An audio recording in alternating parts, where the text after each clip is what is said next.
جی، ہم دیکھتے ہیں کہ یہ جو آیت ہے اس میں مخاطبین میں خواتین بھی شامل ہیں جن کی گودوں میں نسلیں پروان چڑھتی ہیں۔ خواتین کھلانے پہنانے میں بچوں کے اعلیٰ ذوق اور اعلیٰ معیار کو پیش نظر رکھتی ہیں۔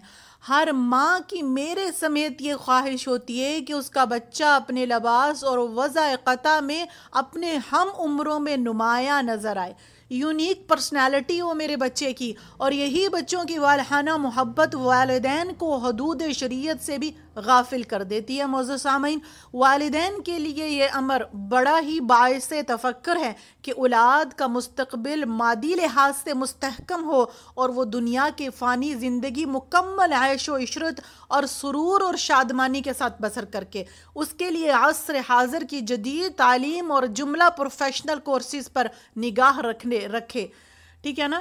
بچپن ہی سے بچے کی صلاحیت اور دلچسپی کے مطابق کورس متعین کر کے بھرپور توجہ مرکوز کی جاتی ہے کہ کمپٹیشن کے اس دور میں بچے اپنی مطلوبہ سیٹ نکالنے میں کامیاب ہو سکیں، معزز سامعین، اور اس کے مستقبل روشن ہو جائے، یہ سوچ ہماری ہوتی ہے۔ یہ امر لائق ستائش بھی ہے کہ ہونا چاہیے ایسا، لیکن اسلام انسان کو خود کفیل اور خوشحال دیکھنا چاہتا ہے معزز سامعین، بشرطے کہ اس کے حصول معاش کے تگ و دو اسلام کے متعین کردہ معاشی نظام کے دائرے میں ہوں۔ لیکن جس چیز سے صرف نظر کیا جاتا ہے وہ دینی تعلیمات ہیں معزز سامعین۔ مسلمانوں کی اکثریت اس سمت سے غفلت اختیار کیے ہوئے ہیں۔ کچھ دیانتدار قسم کے لوگ فکر آخرت میں مبتلا دیا جاتا ہے، دو چند دعائیں اور صورتیں یاد کرا دی جائیں گی تو گویا دینی تعلیم کا حق ادا کر دیا اور اس سے بری و ذمہ ہو گئے۔ معزز سامعین، اسلام والدین اور سربراہ جو ہوتا ہے اہل خانہ کا، اس پر یہ ذمہ داری عائد کرتا ہے کہ وہ اپنے اہل و عیال کے لیے صرف جسمانی صحت اور بقا اور آرام اور آسائش کا خیال رکھتے ہوئے خورد و نوش اور دیگر لوازمات ہی کی فکر نہ کرے، بلکہ اللہ تعالیٰ کی عطا کردہ اجسام اور ارواح کو آخرت کے عذاب سے محفوظ رکھنے اور نار جہنم میں جلنے سے بچائے، اس کی فکر بھی جو ہے ان میں پیدا کرنی ہے۔ آیت جہاں اپنے ذات کو جہنم کی آگ سے بچانے کی اولین ذمہ داری عائد کر رہی ہے، وہیں سربراہ یا والدین پر یہ فریضہ بھی عائد کر رہی ہے کہ جس خاندان کی ان کو سربراہی حاصل ہے اس کو تا حد استطاعت دینی تعلیم اور اسلامی نہج پر ان کی ایسی تربیت کرنے کی کوشش کریں کہ اہل و عیال اللہ کے نیک اور صالح پسندیدہ انسان بنے، اور انہیں شیطان کی پارٹی میں شامل ہونے اور جہنم کی راہ پر جانے سے روکنے کی ہر ممکن کوشش کریں۔ معزز سامعین، بخاری کی روایت ہے، نبی کریم صلی اللہ علیہ وسلم فرماتے ہیں، تم میں سے ہر ایک راعی ہے اور اپنی رعایت کے بارے میں جواب دہ ہے، حکمران راعی ہے اور اپنی رعایت کے بارے میں جواب دہ ہے، مرد اپنے گھر والوں پر راعی ہے اور اس کے بارے میں جواب دہ ہے، عورت اپنے شوہر کے گھر میں اور بچوں کی راعی ہے اور وہ ان کے بارے میں جواب دہ ہے۔ نبی کریم صلی اللہ علیہ وسلم کی حدیث پاک تھی۔ معزز سامعین، حدیث نے خواتین کو بھی جواب دہی کا احساس دلا کر بیدار کیا ہے کہ بچے ماؤں کی گودوں میں پروان چڑھتے ہیں۔ اس طرح نسلوں کو بنانے یا بگاڑنے میں مائیں اہم کردار ادا کرتی ہیں، لہٰذا ان کے لیے ضروری ہے کہ وہ اللہ تبارک و تعالیٰ کی متعین کردہ ضابطہ حیات اور قوانین اسلام کو زندگی کے ہر شعبے میں اس طرح نافذ کریں کہ بچپن ہی سے ذہن اور دماغ رچ بس جائیں اور اس میں اختصار کرنے کی پھر ان کے پاس کوئی گنجائش ہی باقی نہ رہے۔ اس کے باوجود اللہ کے احکامات سے غفلت اور لاپرواہی نظر آئے تو والدین اس کا سدباب کریں۔ اس سلسلے میں ان کی ناگواری اور ناراضگی کی متعلق پرواہ نہیں کرنی چاہیے، اس لیے کہ ان کو جہنم میں جانے کے لیے چھوڑ دینا اس کی حقیقی الفت اور محبت کے بھی منافی ہے۔ معزز سامعین، اور کیا ہے کہ جی مزید تربیت صحیحہ کے ضمن میں چند باتیں ہمیں دھیان میں رکھنی ہیں۔ معزز سامعین، معصوم بچوں کے ذہنوں میں گھر اور گرد و پیش کے ماحول بہت تیزی سے سرایت پاتا ہے۔ وہ جو کچھ دیکھتے ہیں اور سنتے ہیں اس کے اثرات کو قبول کرتے ہیں، اس لیے گھر میں اللہ کی ذات اور صفات اور قرآن اور سنت کا چرچا ہونا چاہیے، اللہ کے اوامر کی انجام دہی اور نواہی کے اجتناب کا ماحول ہونا چاہیے۔ خود بچوں کو بھی تلاوت قرآن، ترجمہ قرآن، حفظ اور تجوید اور مطالعہ کتب اور حدیث اور سیرت، نماز، روزے اور صدقات کے ذریعے سے عمر اور صلاحیت کی جو ہے مطابق دین سے مربوط کیا جائے۔ معزز سامعین، لہو اور لعاب اور فتنے میں ڈالنے والی تمام چیزوں سے انہیں دور رکھا جائے، مثلا ٹی وی، موبائل، وی سی آر وغیرہ جیسی دوسری اشیاء۔ معزز سامعین، بچپن سے ہی ان کے ساتھیوں پر نظر رکھی جائے، بدترین اور بگڑے ہوئے بچوں کی صحبت سے بچانے کی کوشش کی جائے۔ بدترین ساتھی راہ راست سے بھٹکانے میں دشمن سے بھی زیادہ خطرناک ہیں۔ آپ صلی اللہ علیہ وسلم نے فرمایا، انسان اپنے ساتھی کے طریقے پر رہتا ہے، بس تم میں سے ہر کسی کو غور کر لینا چاہیے کہ وہ کس کو ساتھی بنا رہا ہے۔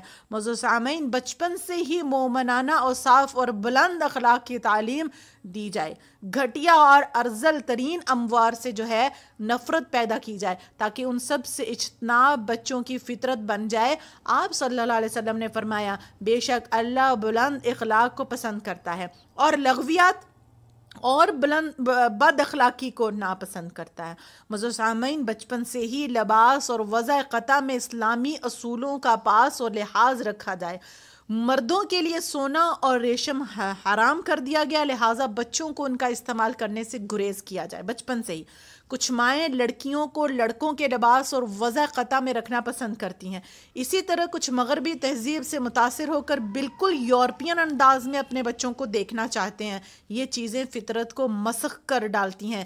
آپ صلی اللہ علیہ وسلم نے فرمایا، جس نے کسی قوم کی مشابہت اختیار کی وہ انہی میں سے ہو گیا۔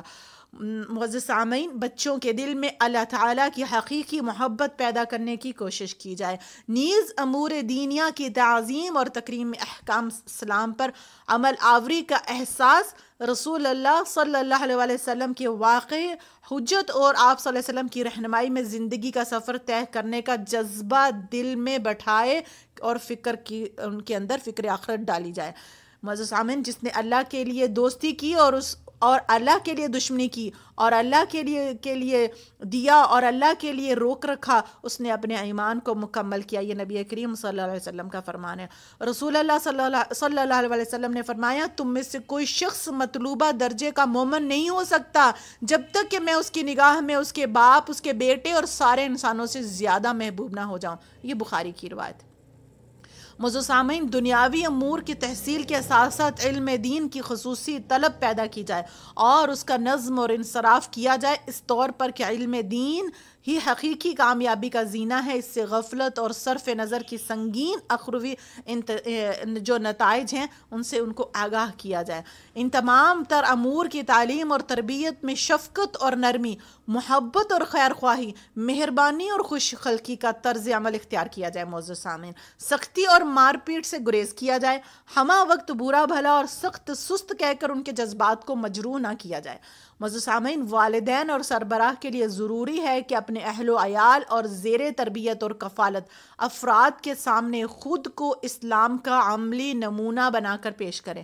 بچے اپنے والدین کی اعمال اور حرکات پر گہری نگاہ رکھتے ہیں اور انجانے طریقے سے اس کی اثرات کو قبول کرتے ہیں، لہٰذا ضروری ہے کہ ہم اپنی شخصیت کو نکھاریں اور اسوہ رسول کے مطابق ڈھالنے کی فکر کریں اپنے آپ کو۔ یہی واحد راستہ ہے جو نار جہنم کی تباہی سے محفوظ رکھ سکتا ہے۔ معزز سامعین، قرآن میں ہدایت کی گئی ہے کہ در حقیقت تمہارے لیے اللہ کے رسول میں بہترین نمونہ ہے ہر اس شخص کے لیے جو اللہ اور یوم آخرت کا امیدوار ہے۔ سورہ احزاب آیت نمبر 21 کا ترجمہ میں نے آپ کے سامنے بیان کیا۔